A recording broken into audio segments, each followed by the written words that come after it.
Hi everybody, I am back in Ontario from my trip to Kelowna where I taught a class. You'll see that in the last video. And I am back and I've got to get some stuff done. I have to get square foot show paintings done. Now that we're doing them every month, I got to keep it at the foreground of my mind and get those worked on. But I wanted to show you right away, I've come home and I've cleaned out my Stay Wet palette, which is this awesome palette that I use. Different people have different ways of doing a Stay Wet. Some people use 9x13 pans and put, an old piece of felt, an old sweater in the bottom, keep it wet. But it's this special paper. It's this Stay Wet paper that I like so much. So here is, here's the tray. I've washed out the foam. Now, some people say that this gets really kind of stinky for them. I don't find that because I use up my paint so fast and I wash it so often. But I always use dish soap to really soap it up and clean it. You might even want to spritz it with alcohol if you're having a problem with bacteria or smell. But it's this special paper. It's the Stay Wet paper. And look at how beautiful this is. I'm gonna put this down. Look how beautiful this is. This is a washed piece of paper. This is so strong. I can use it again. I can flip it, use the back. Like I can use it over and over and over again. It's such a strong piece of paper. And that's what I'm going to be doing next, is getting my palette ready, and I'm going to be working on projects in the studio. So come on along. It's going to be a great day. It's been a 4 days of I've been watching my grandchildren and haven't been able to get out here, and they went off to school today, and it's my first day back in the studio and I feel alive. Do you have that when you get back in your studio? All right, come on.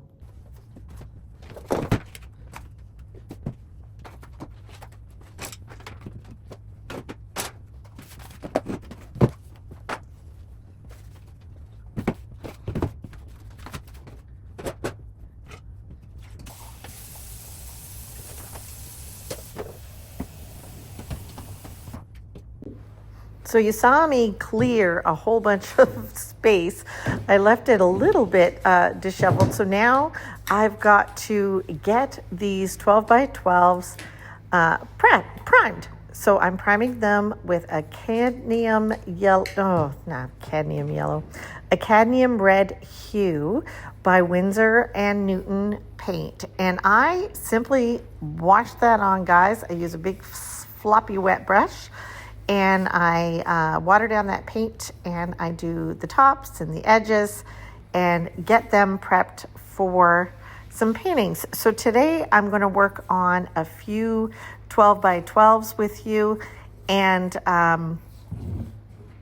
get some of those color blocked.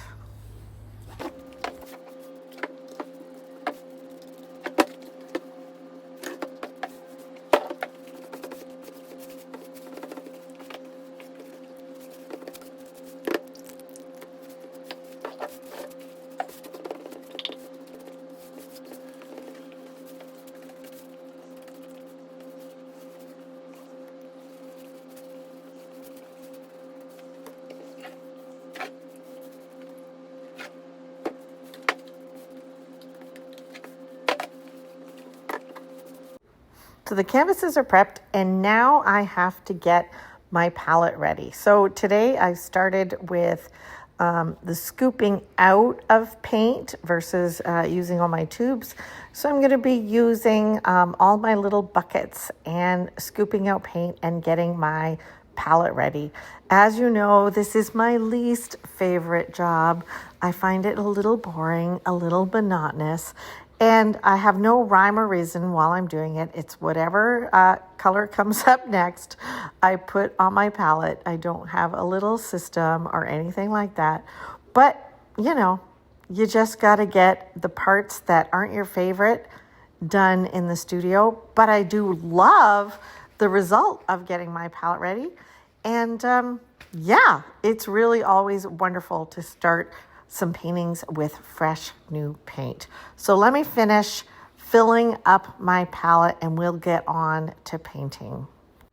I use a combo of heavy body golden paint and Winsor and Newton paint, Liquitex paint, and a few Amsterdam colors. And you'll see that I've got everything there in my IKEA drawers. I've got 2 drawers full of all the silverware dividers, and I do try to keep the drawers organized by color, but that gets mixed up sometimes too. And it is an awesome system that I use. It's the narrow or the shallow drawers by IKEA. The first 12 by 12 that I'll be working on today, I had already pre-color blocked the complete image before I left for Kelowna, before I left on my little trip. So here I've come back to a painting and I've got to re-familiarize myself with it, and I've got to do the crisping up and that layer, that finishing layer. So I thought I would work on this first before I do the next little painting, which is a fully color blocked from the red. So stay tuned through this finishing of this painting into the next painting. And I think you'll find that it's really interesting to see how I color block. I'm still trying to figure out this videoing, guys. I know my arm is kind of in the way. But as my arm goes away, you see, kind of what I'm doing. So I've color blocked the complete painting. How I started it was with the trees at the bottom, the foreground in this one. And then I started filling in the mid-ground and around the trees, and the sky was color blocked last. So now what I'm doing is I'm coming in and I'm adding the lights, because I find acrylic darkens as it dries. So I'm adding in the lights, and I'm kind of squinting at my original, and I'm figuring out how I'm going to crisp it up, push those mountains back a little bit, and make the snow shine and the foreground pop forward, things like that. My square foot show for this month, for February 2025, if you're watching this later than that, the show is already over. But if you're watching it before, the show comes up February 13th at 8 p.m. Eastern Standard Time at squarefootshow.com. And all these little pieces will be for sale for $350 Canadian. My normal price is $600 for this size. So it's a really, really great sale. And it's a great place to find new artists as we strive to introduce new artists to collectors and collectors to new artists. So the show that's coming up is impressions. So this is my impression of mountains and this scene. I'm not trying to be really super realistic. I'm not trying to put in, all the little details. I have to laugh whenever I talk about being an impressionistic painter. My husband is a contractor, so there are times that, I had to be pulled in to paint or something at one of his projects, and then he soon realized that I am not a house painter, because my impression of a straight line is not something that he really liked when I was trying to cut in. So here I am, I'm lightening up that background, which is in turn going to push it back into the distance. And like I said, I'll finish up this one, and then I'll move quickly on to color blocking a full one with you for this video. I hope you enjoy. So now we're on to the next painting. I'm doing another snow scene, and here you see me getting my drawing in using my chalkboard chalk. Now I've sped up this video, so it's going a little fast, and you're gonna just see all the little stages. So I'm kind of getting in the big shapes. I'm not worrying about too much detail at this point. I do want to see kind of where I'm going, but then I'm going to be using a burgundy brush, and here we go. burgundy paint rather than a brush, and a pointy brush to get in and solidify all the shapes. Because if I just went into the drawing after I chalked it, I might lose some of my, the chalk. It just might wash away. I might not know where I want to put things. So just inking it in for me solidifies, and it allows me to correct anything too. So as I see it getting darker, I can correct it. So I'm really actually looking forward to doing this scene. I'm spurred on by one of my students who, in my last video of my class, did a gorgeous scene where the foreground trees were kind of in shadow and the background was in the sun. So she has inspired me. We get inspiration from all sorts of places, don't we? And the way the student did that inspired me. I had already had this reference photo, and I went, "Oh my gosh, I've got to work on this." So I'm working the darks. I'm pulling up, and I'm using turquoises and blues, and some teals and some forest greens, like some hooker's green. And I'm first squinting at my image, and I'm blocking in all of those darks and those shapes. And I'm trying to create beautiful shapes and a continuity and kind of a little color story and balance at this point. Now, I'm really concentrating on not making every branch of that tree equal, not making every little branch that comes out equally spaced. I want them to be a variety of shapes, a variety of thicknesses. And I'm already loving what's happening with this blue snow. And so my goal, my challenge will be to get this contrast. Now, I have to tell you that what I got done in this video is a full color blocking, and I have to leave it for the day, and it will get a little darker, and I'll be able to come back tomorrow and work on the finish. So you're getting the color blocked here. You'll be able to see the finished piece at, I'll probably show it on a preview on Instagram. I'll probably actually put it on the community posts here on YouTube, and you'll be able to see that. But look, already those shapes are starting to pop, and they're just beautiful, if I do say so myself. I'm using teal and deoxazine purple to create a really beautiful periwinkle that I'm kind of seeing in there. That fluorescent pink that you see on my palette gets used. So now I'm building the middle ground of the painting and just filling in all of the trees and the shapes of the lower half of this painting. And that's how I do it. I work from the bottom up, or the mid-ground, usually what I would call the mid-ground up. And I will do the sky last. So then I will work on the lake in the picture. And you can see my picture to the right on the table. And yeah, here we go. I'm starting to add a few highlights, starting to build some of that background, and we're going to get soon into the painting of the mountains.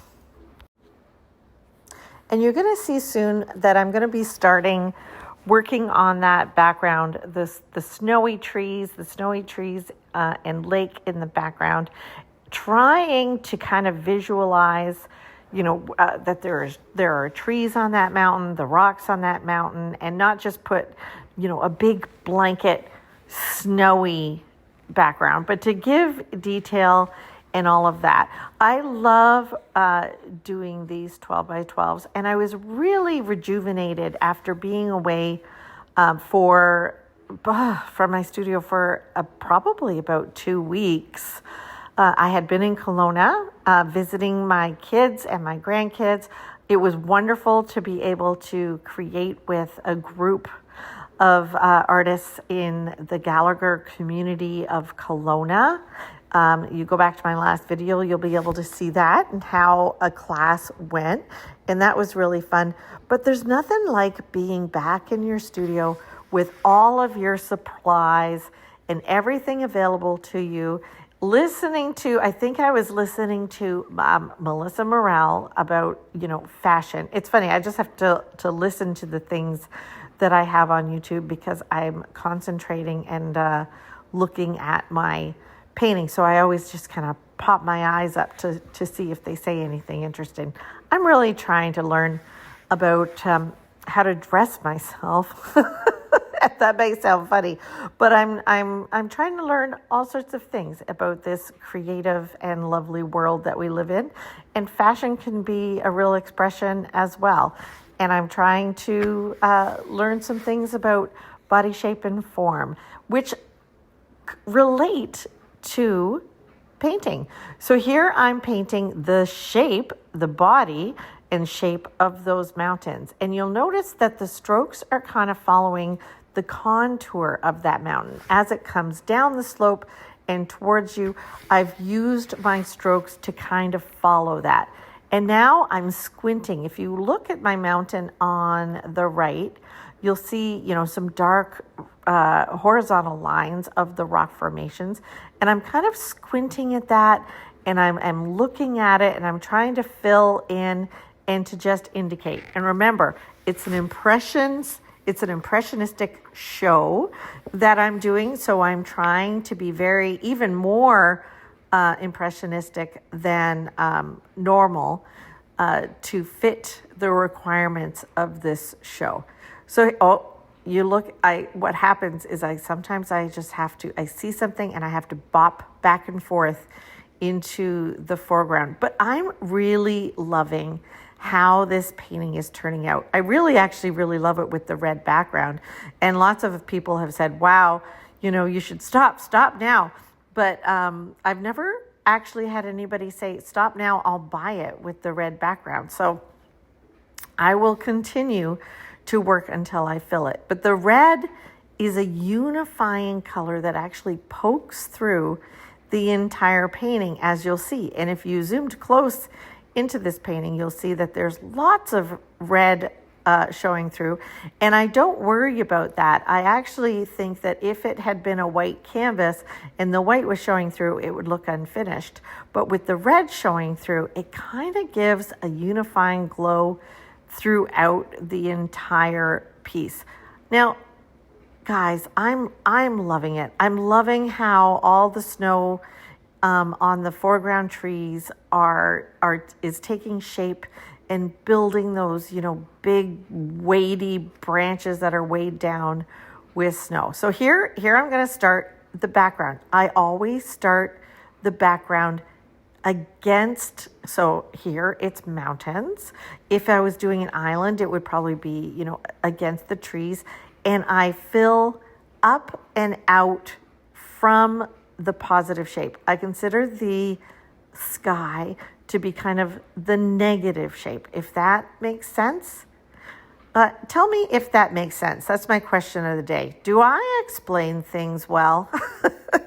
Just let me know if I explain things well. I would really, really appreciate that. And any feedback that you have, I would really love to hear it.